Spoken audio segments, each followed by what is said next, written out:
কোটা আন্দোলনের সবশেষ খবর জানাতে সাভার থেকে যুক্ত হচ্ছেন আমাদের সহকর্মী শাহিনুর রহমান। শাহিনুর যুক্ত হয়েছে নিশ্চয়ই, আমার সাথে শুনতে পাচ্ছেন নিশ্চয়ই আমাকে।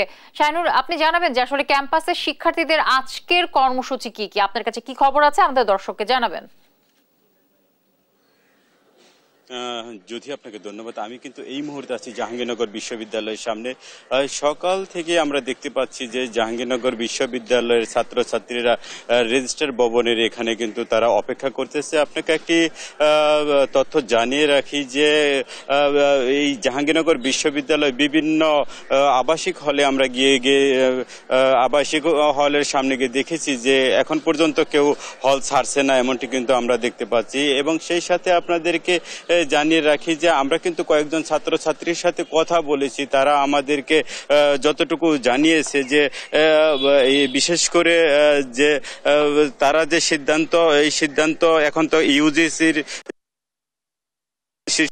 সিদ্ধান্ত তারা মানবে না, কিন্তু তারা যেটা জানিয়েছে যে সিন্ডিকেট সবার যে সিদ্ধান্ত, এই সিদ্ধান্তের অপেক্ষায় তারা আছে, এমনটি কিন্তু আমাকে জানিয়েছে। এবং আমরা দেখেছি যে জাহাঙ্গীরনগর বিশ্ববিদ্যালয়ের যে রেজিস্ট্রার ভবনে কিন্তু এখানে কিন্তু যে সিন্ডিকেট সকাল 10টার থেকে কিন্তু সিন্ডিকেট সভা হচ্ছে। এই বাহিরে কিন্তু এই আন্দোলনরত শিক্ষার্থীরা কিন্তু সাধারণ শিক্ষার্থীরা তারা কিন্তু অপেক্ষা করতেছে, এমনটি কিন্তু আমরা দেখতে পাচ্ছি। এবং সেই সাথে আপনাকে জানাই যে আমরা জাহাঙ্গীরনগরে বিভিন্ন অলিতে গলিতে এবং রাস্তায় ঘুরেছি, দেখছি জাহাঙ্গীরনগরে কিন্তু একটি থমথমে অবস্থা বিরাজ করছে, এমনটি কিন্তু আমরা দেখতে পাচ্ছি।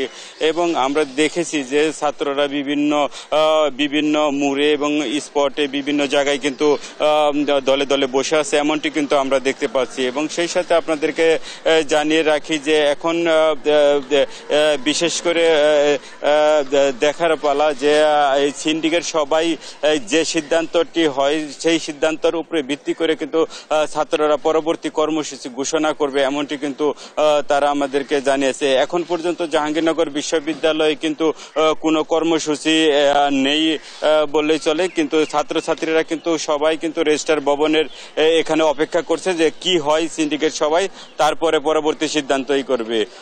এই ছিল জাহাঙ্গীরনগর বিশ্ববিদ্যালয় থেকে জ্যোতি।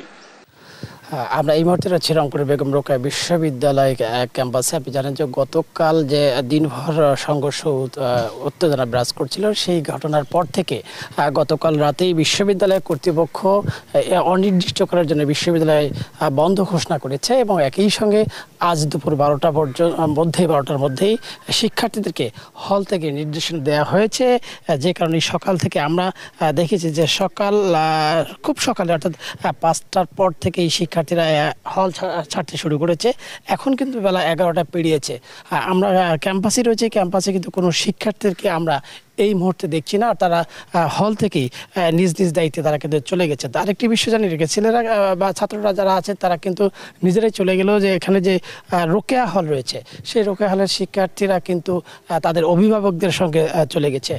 আরেকটি বিষয় জানিয়ে রাখি যে এই যে ক্যাম্পাসের যে পরিস্থিতি, সেই পরিস্থিতি কিন্তু একেবারেই স্বাভাবিক রয়েছে, কোথাও কেউ নেই। বিশ্ববিদ্যালয়ের সামনে যে সড়কটি, সেই সড়কটি কিন্তু এখন সড়কটির উপর দিয়ে কিন্তু যান চলাচল স্বাভাবিক রয়েছে। আরেকটি বিষয় যদি বলি যে এই যে বিশ্ববিদ্যালয়ের শিক্ষার্থী আবু সাইদ তিনি নিহত হয়েছেন, তার এই নিহতের ঘটনায় বিশ্ববিদ্যালয় কর্তৃপক্ষ শোক জানিয়েছে। একই সঙ্গে তার যে গ্রামের বাড়ি পীরগঞ্জ, সেখানে কিন্তু ইংরেজি বিভাগের শিক্ষকরা এবং প্রক্টরিয়াল বোর্ডের সদস্যরা সেখানে গেছেন। শোকসপ্ত যে পরিবার রয়েছে তাদের সঙ্গে তারা কথা বলেছেন। তো এই যে বিশ্ববিদ্যালয়ের যে সার্বিক পরিস্থিতি এখন কেমন রয়েছে, আমরা এই নিয়ে কথা বলতে চাই বিশ্ববিদ্যালয় শিক্ষক সমিতির সভাপতি। আমরা জানতে চাই যে এখন বিশ্ববিদ্যালয়ের কী পরিস্থিতি?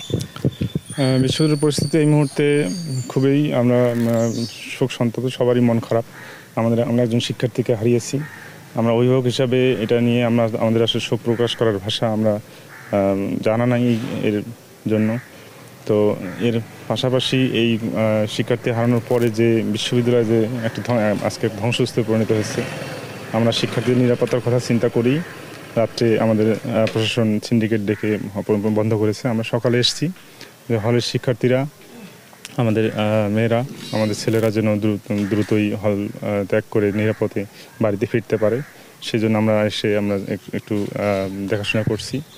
আর এই আর কি, আমরা আসলে খুবই আবু সাইদের মৃত্যুতে আমরা খুবই ব্যথাতুরভাবে আমরা আসলে সময় পাই। যারা আহত হয়েছেন তা হাসপাতালে আছেন, তাদের ব্যাপারে কি ভাবছেন? আহত হয়েছে, কালকে আমরা দেখতে গিয়েছি। আমাদের প্রশাসন মেডিকেলে অধ্যক্ষের সঙ্গে কথা বলেছেন এবং ডাক্তারের সঙ্গে কথা বলেছেন। আমাদের বিভিন্ন বিভাগের শিক্ষকরা বিভিন্ন সময় যাচ্ছেন, নিজ নিজ যে শিক্ষার্থীরা আহত হয়েছে সেই বিভাগের শিক্ষকরা গিয়েছেন, দেখেছেন। যে যার মতো আমরা সাহায্য করেছি, আমরা তাদের পাশে আছি। আমরা শিক্ষার্থীদের এই অপূরণীয় ক্ষতি, আমরা সবসময় শিক্ষার্থীদের পাশে আছি, থাকবো। উপাচার্য স্যার তো আক্রান্ত হয়েছিলেন, এখন তিনি কোথায় আছেন, কি অবস্থায় আছেন? উপাচার্য স্যার রাত্রে আক্রান্ত হওয়ার পর আমরা ওখানে সার্কিট হাউসে ওনাকে নিয়ে গেছি। সার্কিট হাউসে আছেন, নিরাপদে আছেন ওনার পরিবার সহ।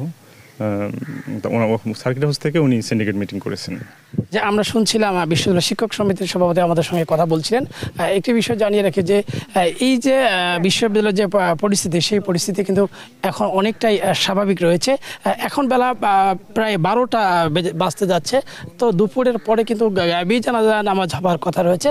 তো আমরা প্রশাসনের যারা এখানকার শীর্ষ কর্মকর্তা রয়েছেন তাদের সঙ্গে কথা বলেছি, তারা বলছেন যে কোনো পরিস্থিতিতে বিশ্ববিদ্যালয়ের পরিস্থিতি তারা নিয়ন্ত্রণে রাখবেন বা এখন পর্যন্ত রয়েছে এমনটি তারা জানিয়েছিলেন। তো এই ছিল বেগম রোকেয়া বিশ্ববিদ্যালয়ের থেকে সর্বশেষ খবর।